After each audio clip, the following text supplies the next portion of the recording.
ఈ ట్రైన్కి మొత్తం ఇప్పుడు 3 రేక్ షేర్లు అయినాయి. ఎలాగంటే మనకి విశాఖపట్నం కొరబ, విశాఖపట్నం కడప, కడప టు గుంతకల్లు. ఏంటంటే ఈ ట్రైన్ విశాఖపట్నంలో బయలుదేరి కొరబ వెళ్తుంది కదా, కొరబ నుంచి విశాఖపట్నం వస్తుంది. విశాఖపట్నం వచ్చిన తర్వాత ఈ ట్రైన్ కడపకి అయితే వస్తుంది అనమాట. కడపకు వచ్చిన తర్వాత ఇంతకుముందు మనకి రిటర్న్ విశాఖపట్నం అయితే వెళ్ళేది. ఇప్పుడు అలా కాకుండా మనకి కడప నుంచి గుంతకల్లు వరకు అయితే వెళ్తుంది అనమాట. గుంతకల్లో మళ్ళీ మధ్యాహ్నం బయలుదేరి మళ్ళీ కడప వచ్చేసింది. కడప నుంచి మళ్ళీ విశాఖపట్నం, విశాఖపట్నం టు కొరబ. ఇలాగ రేక్ షేరింగ్ అయితే అవుతుంది అనమాట. మొత్తం 4 రేక్స్ అయితే ఉన్నాయి ఈ ట్రైన్కి.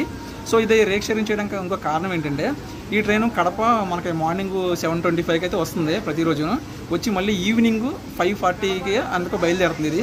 ఈ మధ్యలో ఈ గ్యాప్లో ఏమని జరుగుతుందంటే ఈ ట్రైన్కి మెయింటెనెన్స్ పరంగా చాలా ఇబ్బందులు అయితే ఉన్నాయి. ఈ ట్రైన్ని ఇక్కడ నుంచి కొండాపురం 80 కిలోమీటర్లు కొండాపురం తీసుకెళ్ళి అక్కడ క్లీనింగ్, వాటరింగ్ అన్నీ చేసుకొని మళ్ళీ ఈవినింగ్ బయలుదేరైతే వస్తుందన్నమాట. సో ఇలా తిప్పడం వల్ల రైల్వే కూడా కొంచెం నష్టమే కాబట్టి దీన్ని ఒక రెగ్యులర్ ట్రైన్ కింద పొడిగిస్తే బాగుంటుందన్న ఉద్దేశంతో పొడిగించినట్టు ఉన్నారనమాట. దీనివల్ల ఏంటంటే మనకి ప్రయాణం చేసే వాళ్ళకి ఉపయోగపడుతుంది, ఇండియన్ రైల్వేస్ కూడా కొంత ఆదాయం అయితే వస్తుంది.